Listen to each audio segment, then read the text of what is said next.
Antes que nada, quiero agradecer al comité organizador del simposio, del 25º simposio del Departamento de Ciencias de la Salud, por haberme invitado a exponerles un poco la historia de mi laboratorio, del laboratorio del que yo soy responsable y de las líneas de investigación que en él se trabajan.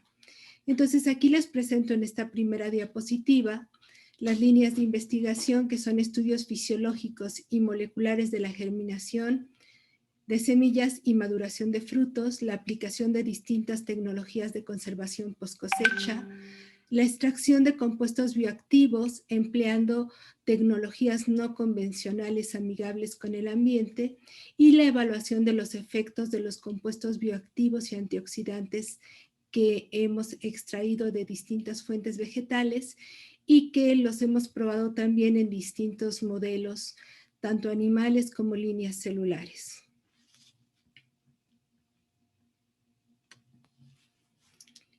En esta diapositiva les presento algunas de las especies estudiadas y algunos de los estudios que hemos realizado y que voy a detallarles a continuación. En esta les presento algunos de los trabajos que hicimos ya hace varios años en una estancia en Argentina y que después continué en México, trabajando con dos líneas de sorgo que están aquí representadas en esta figura. Y ustedes pueden ver que una de ellas está germinada dentro de la misma estructura de la planta, mientras que en la otra no hay germinación. A este fenómeno se le conoce como brotado precosecha y lo que nosotros contribuimos en estos estudios fue a establecer las bases moleculares de este comportamiento de las semillas de sorgo, que en Argentina, cuando están cultivadas en condiciones de alta humedad y temperatura, se presenta el brotado precosecha, pero no en todas las líneas de sorgo. Una es muy susceptible y la otra es muy resistente. Y entonces lo que nosotros encontramos es que este comportamiento se debía a la expresión diferencial de genes que tienen que ver con la sensibilidad al ácido abscísico y con la producción de giberelinas. Aquí les presento dos de estos trabajos que se publicaron y también aquí participaron dos alumnos de la maestría que fueron Aleti Angoli Avendaño y Juan Manuel Villa Hernández. Posteriormente, aquí en esta diapositiva les presento estudios que se realizaron con maíz y aquí les tengo que dar algunos antecedentes. Se ha encontrado un factor muy similar estructuralmente en cuanto a la estructura terciaria, a la estructura ya, digamos, tridimensional de un péptido, que es un péptido que se conoce como un péptido semejante a insulina, que se aisló de maíz y que, como su nombre lo indica, pues es muy similar a la insulina. Y lo que en este caso fue la tesis tanto de maestría como de doctorado de Beatriz Buentello Volante, que yo se la dirigí, fue que el mecanismo de acción de este factor semejante a insulina era similar en algunos puntos al que ejercían hormonas vegetales como las auxinas. Aquí se ven los efectos tanto del ácido indolacético como de la insulina en la fosforilación y expresión de distintas proteínas en los ejes embrionarios de maíz. Profundizando en estos efectos de la insulina y el factor semejante a insulina, también participó en estos estudios Alma Xochitl Ávila Alejandre en su tesis de maestría y doctorado, y también en una estancia postdoctoral el doctor Fulgencio Espejel. Y aquí ella lo que estudió en particular fue cuál era el efecto de la insulina en el ciclo celular, porque se había ya reportado que la insulina y el factor semejante a insulina presente en maíz estimulaba la germinación y el crecimiento de las plántulas. Y entonces lo que Xochitl encontró fue que la insulina actuaba como un mitógeno estimulando la transición en la radícula del maíz de G1 a S, y con ello la proliferación celular, y esto mediado a través de la transcripción de los factores E2F y PCNA. También, como parte de su tesis de doctorado de Juan Manuel Villa, esto en una codirección con la doctora Estela Sánchez de Jiménez de la Facultad de Química de la UNAM, estudiamos el efecto de la insulina en la biogénesis de ribosomas y encontramos que además de estimular el ciclo celular, la insulina estimula la biogénesis de nuevos ribosomas a través del incremento en la producción de los RNAs ribosomales y de las proteínas ribosomales, que es lo que se ve en el lado derecho. En los últimos años también codirigí en conjunto con el doctor David Díaz Pontones a un alumno de la maestría en biología experimental que fue David González Gedeón, y aquí lo que nos preguntamos es cuál era la localización de los intermediarios de la vía de señalización de la insulina y del factor semejante a insulina, y lo que encontramos es que tenían una localización específica en la radícula de maíz, e incluso que la insulina lo que estaba induciendo era una polarización en la localización de los intermediarios de la vía de la señalización. Y que además los tejidos tratados con insulina incrementaban su alargamiento en longitud en comparación con los controles, y que el patrón de polarización se presentaba más cerca del centro quiescente en presencia de insulina. También hemos estudiado frutas y hortalizas, y aquí esta es una dirección de una tesis de doctorado en biología experimental de Alma Vázquez Luna, y ella en lo que trabajó fue en el efecto del uso de portainjertos de mango criollo en las características del mango Manila. El mango Manila es muy susceptible al ataque de la mosca de la fruta Anastrefa obliqua, y lo que se encontró es que cuando se usa como portainjerto un mango criollo para ahí injertar el mango Manila, se observa que la infestación es mucho menor, y esto es al parecer por la composición de los frutos de mango Manila, que cambia entre los mangos que son injertados y los que no provienen de un injerto, que tiene compuestos, al parecer flavonoides, que tienen actividad insecticida sobre las larvas de la mosca de la fruta. Esto es muy importante y tiene aplicaciones, ya que para poder exportar los mangos o para poder comercializarlos, muchas veces se requieren tratamientos, en el caso de los mangos de exportación, como el hidrocalentado, que afectan la calidad de los frutos, y si con esto aportamos que el portainjerto puede tener efectos benéficos, pues esto sería una contribución en este sentido. También dirigí la tesis de maestría y codirigí con la doctora Clara Pelayo al doctor Fernando Rivera, que ahora trabaja en nuestro departamento, y él en particular estudió la participación de enzimas antioxidantes en la tolerancia al estrés de daño por frío en frutos de limón persa, y también parámetros indicadores de inducción y protección del daño por frío.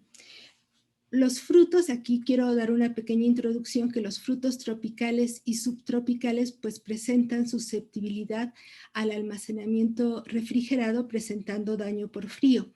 Y lo que encontramos con Fernando fue que si se les da un pretratamiento frío, pero no tan frío, los frutos se van, por decirlo así, defendiendo mejor cuando se les baja la temperatura para un almacenamiento más prolongado. Y esto nosotros le llamamos frutos acondicionados, y lo que se vio es que estos frutos acondicionados tenían menor daño por lipoperoxidación en las membranas. También hemos estudiado profundamente los frutos de jitomate, Y esto es porque México se considera como un país en el que los frutos de jitomate se domesticaron antes de la llegada de los españoles. Se considera por los estudios que se han hecho moleculares y antropológicos que el sitio de origen del jitomate, de los frutos de jitomate, es América del Sur, entre Argentina, Perú, Bolivia, pero se fue distribuyendo a lo largo de América y cuando llegó a Perú y a México fue domesticado. Y estos frutos, aquí pueden ver ustedes cómo hay cambios en la coloración durante la maduración de estos frutos, y además de cambios en la coloración, hay cambios en la producción de antioxidantes, de volátiles, y en esto consistió la tesis que codirigí de doctorado del doctor Fernando Díaz de León, también perteneciente a nuestro departamento, en donde él vio el efecto. Esto fue codirigido con la doctora Clara Pelayo, y él vio el efecto de la refrigeración en lo que es el aroma de los frutos de jitomate. Y lo que encontró es que se alteraba el balance de algunos volátiles aldehídos y alcoholes, y que al parecer esto se debía a una disminución de una enzima en particular en refrigeración, que es la enzima alcohol deshidrogenasa. Posteriormente, en una estancia postdoctoral de la doctora Mónica Ponce Valadez, profundizamos en las bases moleculares de este efecto, y lo que ella encontró que esa baja en la actividad de la enzima alcohol deshidrogenasa y la alteración en algunos volátiles se debía a una disminución en la transcripción de los genes que codifican para estas enzimas, como la alcohol deshidrogenasa. También he dirigido algunas tesis de maestría relacionadas con la caracterización de genotipos que son nativos de México. Les comenté anteriormente que México es sitio de domesticación, se considera así, y entonces México tiene una gran riqueza de genotipos.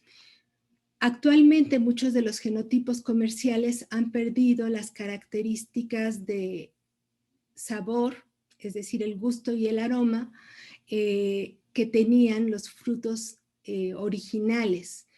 Y esto porque durante la selección en el mejoramiento se han elegido otras características como la firmeza, pero no el aroma.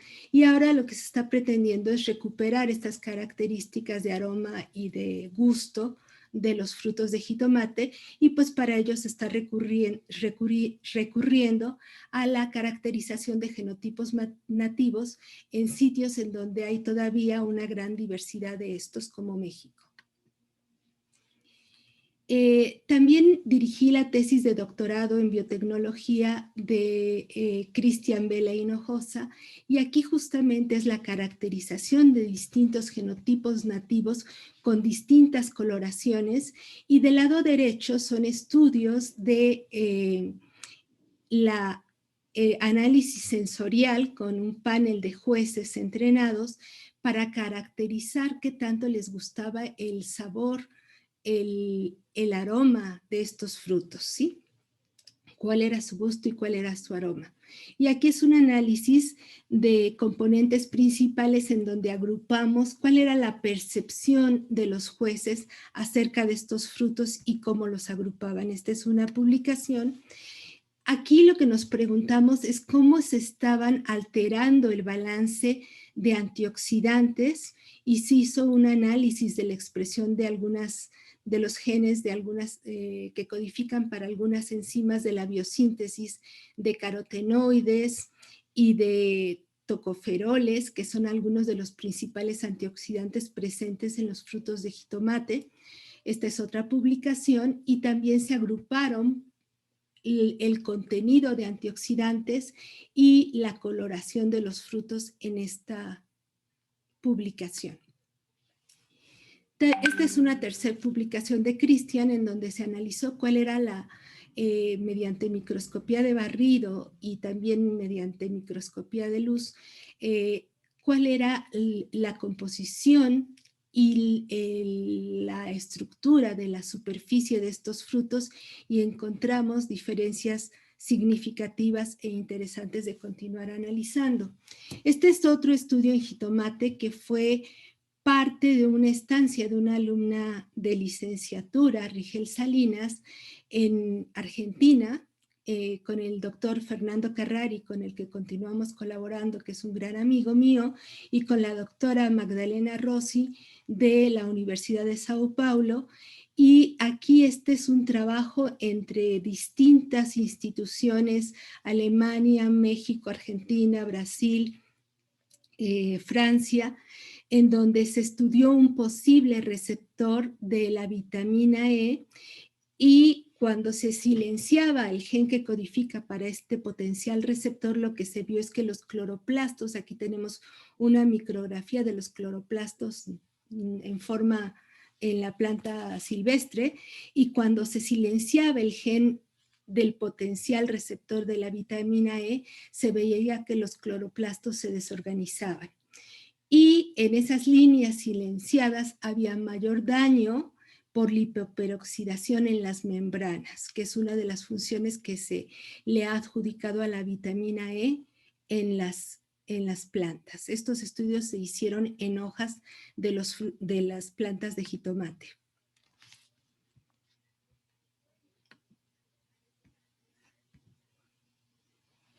Y ahora les voy a dar la palabra a mis alumnos para que les comenten los estudios que estamos haciendo recientemente. Y ahora voy a ceder la palabra a los actuales miembros del laboratorio que están trabajando en los proyectos actuales, y ellos van a presentar pues cada uno de los proyectos en los cuales están trabajando o que recién terminaron, como el doctor Darío Gómez, con quien iniciaremos.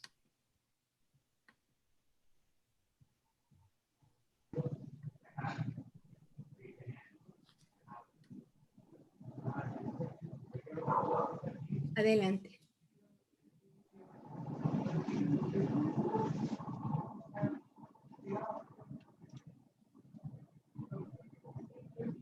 Adelante.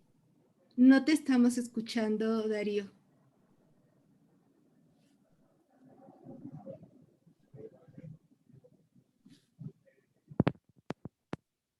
¿Ya me escuchan? Ahora Sí, ¿verdad? sí. Perdón. Bueno, les comentaba que yo realicé mis estudios de doctorado en el Laboratorio de Fisiología, Bioquímica y Biología Molecular de Plantas, bajo la dirección de la doctora Laura Pérez. Y bueno, mis asesores fueron el doctor Arturo Navarro de la UNAM y el doctor Silvestre Alavés de la UAM Lerma. Si le puede cambiar, por favor, doctora.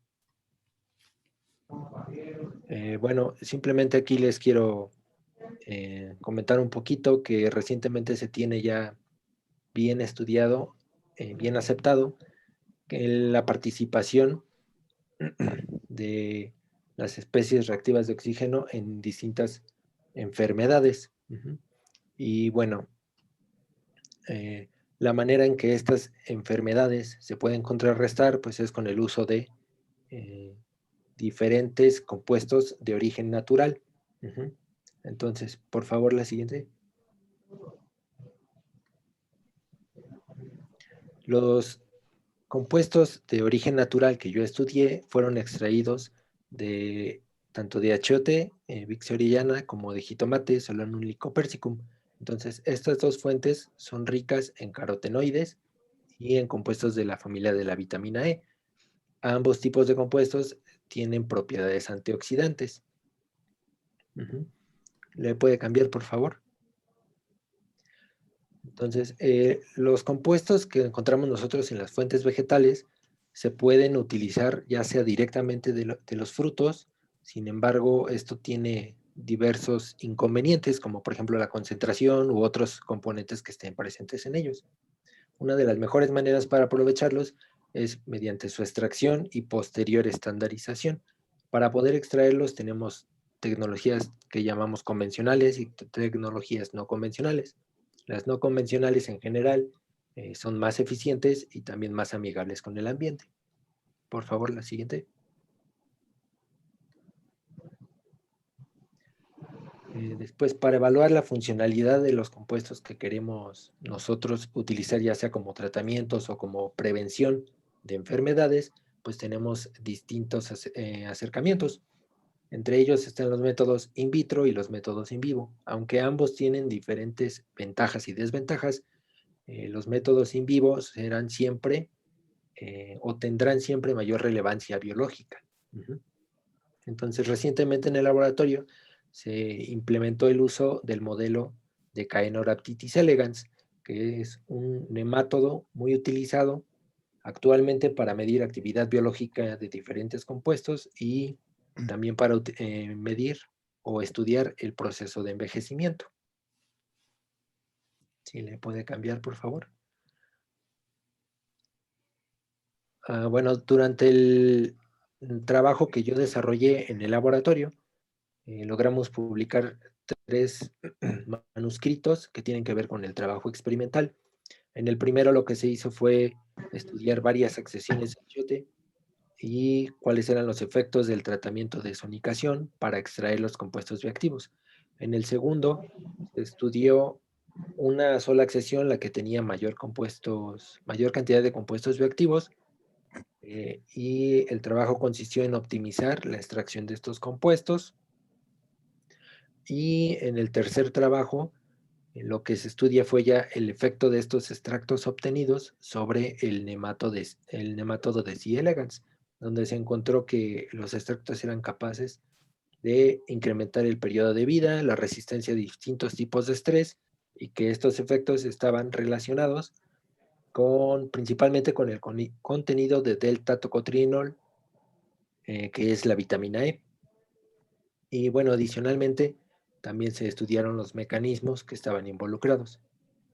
Por último, ya nada más comentarles que además también logramos publicar una revisión bibliográfica donde el tópico principal fue compuestos naturales y sus efectos sobre el proceso de envejecimiento en distintos modelos animales. Continuamos con Juan Pablo, por favor. Sí, doctora, gracias. Bueno, mi nombre es Juan Pablo Carrera Hidalgo. Soy alumno de doctorado de biotecnología y mi proyecto se titula Extracción y estabilización en microcapsulados de betalainas obtenidas de frutos del género Puntia. Mi comité tutorial está conformado por mi directora, la doctora Laura Josefina Pérez Flores, y mis asesores, la doctora Angélica Román y el doctor Arturo Navarro de la UNAM. Por favor, doctora, si le puede cambiar. En una primera etapa se planteó la caracterización de 2 variedades de tuna, una naranja, la variedad mandarina, y una variedad púrpura, variedad vigor. Se planteó esto a través de la medición de la cantidad de pigmentos, betacianinas de coloración rojo-violeta y betaxantinas de coloración amarillo-naranja, así como la medición de otros parámetros como los compuestos fenólicos, la actividad antioxidante y otros parámetros físico-químicos como la acidez titulable, los sólidos solubles y la humedad. ¿Se le puede cambiar, doctora? Aquí lo que les muestro son algunos de los resultados que se obtuvieron de esta caracterización. Aquí hice una comparación con betabel, ya que es la hortaliza que se utiliza a nivel industrial como fuente de, la principal fuente de betalainas a nivel industrial. Cabe resaltar que los resultados obtenidos fueron similares a los obtenidos en otras variedades de tuna. ¿Le puede cambiar, doctora? Tomando en cuenta que los pigmentos en la tuna, las betalainas, son compuestos muy termolábiles, en una segunda etapa planteé la encapsulación de los mismos a través de lo que se conoce como coacervación compleja. Esto con el objetivo de aumentar su estabilidad, su tiempo de vida útil, aplicabilidad, así como mantener sus propiedades funcionales durante más tiempo. Este proceso simplemente consiste en la combinación del compuesto activo, en este caso los pigmentos, con 2 polímeros, uno de carga positiva y uno de carga negativa, para producir el coacervado. Muchas gracias. Continuamos con Carolina Franco. Gracias, doctora. Bueno, mi proyecto de doctorado tiene por título Extracción de compuestos funcionales de pitaya de mayo, Stenoceros pronosius y Hietilla, escontra mediante tecnologías no convencionales y la evaluación de su capacidad antioxidante. Mis codirectores son la doctora Laura Josefina, el doctor Silvestre Alavés y mi asesora es la doctora Angélica Román. Por favor, la siguiente. Bueno, de manera general, la pitaya de mayo y la giotilla pertenecen a la familia de las cactáceas y son frutos de gran importancia en el país, dado que proporcionan nutrientes y compuestos como las betalainas y compuestos fenólicos que son de interés para la industria farmacéutica, alimenticia y cosmética. Una alternativa para dar aprovechamiento a estos frutos es extraer los compuestos, caracterizarlos y llevarlo a la capacidad antioxidante que tienen. Entonces, pues hasta el momento se han obtenido el barrido espectral de cada uno de los frutos, donde se han identificado los 3 picos mayoritarios que corresponden a los compuestos fenólicos, las betacianinas y las betaxantinas. Además, se realizó la caracterización físico-química de ambos frutos, donde se encontró que la giotilla tiene un mayor contenido de pigmentos y de compuestos fenólicos en comparación con la pita de mayo. Asimismo, se han establecido las mejores condiciones de extracción, tanto convencional como no convencional, para la obtención de los compuestos de interés. Y se ha encontrado una correlación positiva alta de la capacidad antioxidante in vitro y los compuestos fenólicos y betalainas.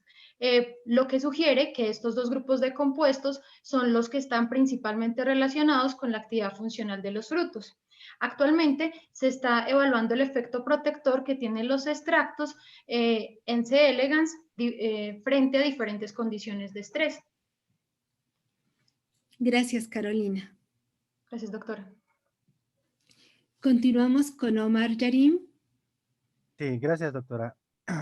Mi proyecto de doctorado tiene por título la síntesis, caracterización y evaluación de la actividad antiproliferativa de nanopartículas de oro conjugadas con anona escuamosa y Chrysophyllum cainito en un modelo de senoimplante en embrión de pollo.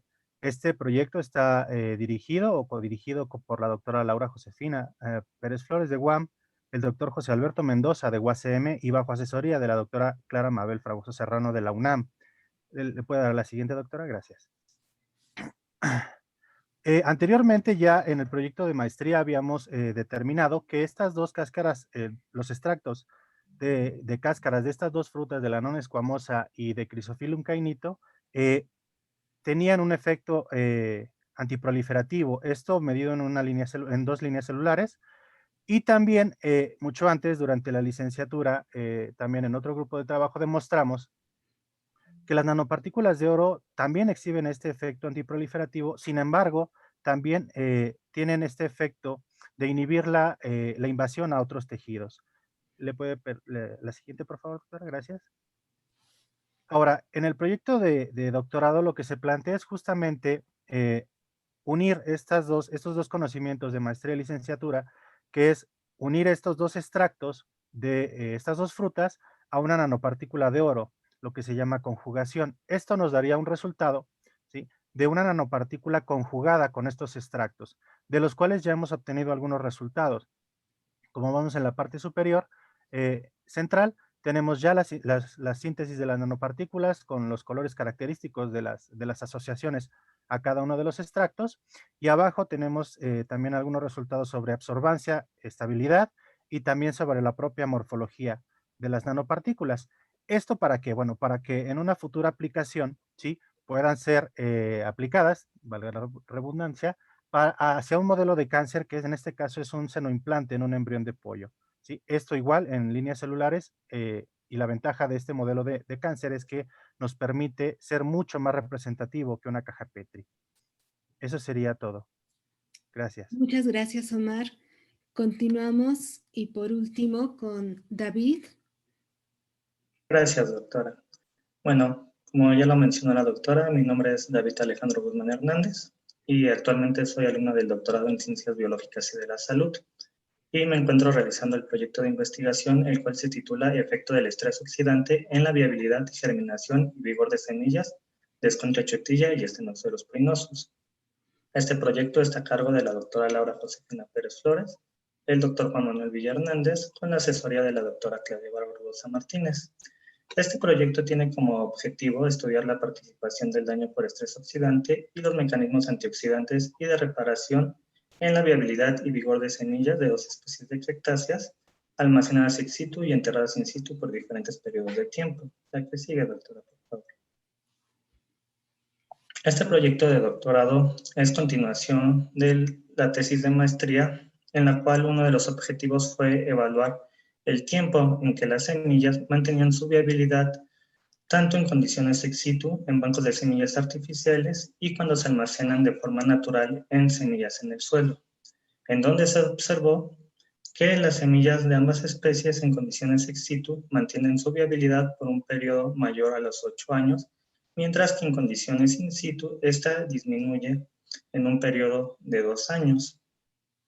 La que sigue, doctora. Sin embargo, bueno, en estas especies de cactáceas y en cactáceas en general, aún no se han evaluado los factores bioquímicos que están involucrados en la pérdida de viabilidad de estas semillas. En este trabajo de doctorado, pues las especies, como ya se los mencionó anteriormente, que se eligieron son Escantrichotilla y Estenoceros prinosos, las cuales son cactáceas que se distribuyen principalmente en el Valle de Tehuacán, Cuicatlán, y que presentan importancia ecológica por sus interacciones con polinizadores y dispersores, además de una importancia económica principalmente por los frutos comestibles que estas producen, sin mencionar pues la importancia cultural que estas presentan. Pero como les mencioné, en estas especies aún no se han evaluado estos parámetros. En otras especies, como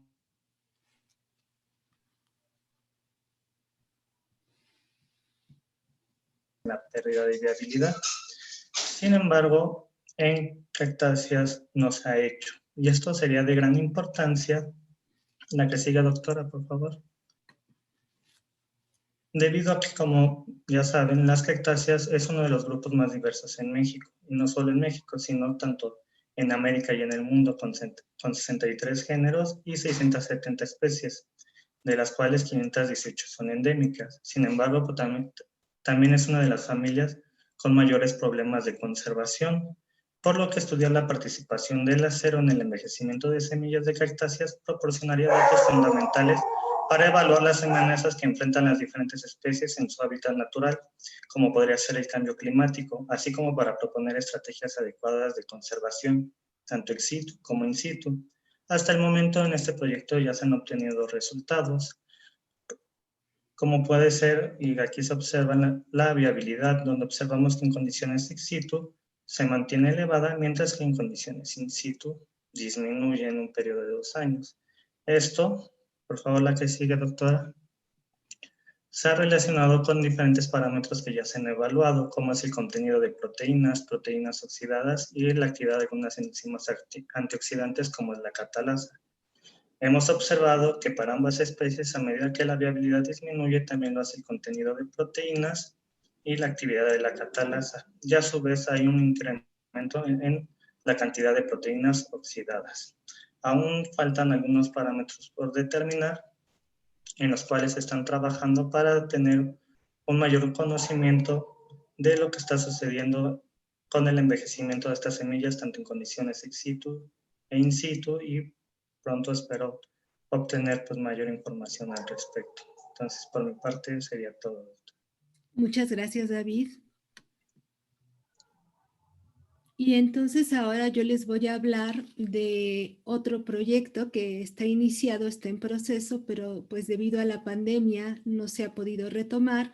Como ustedes saben, ahorita todos los proyectos están detenidos, esperemos ya poder continuarlos próximamente.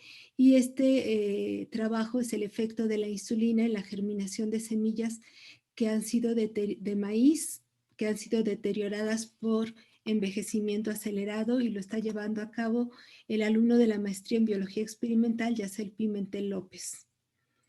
Y pues ya para terminar y agradecerles, aquí están mis datos. Actualmente Soy la coordinadora del posgrado en Biología Experimental.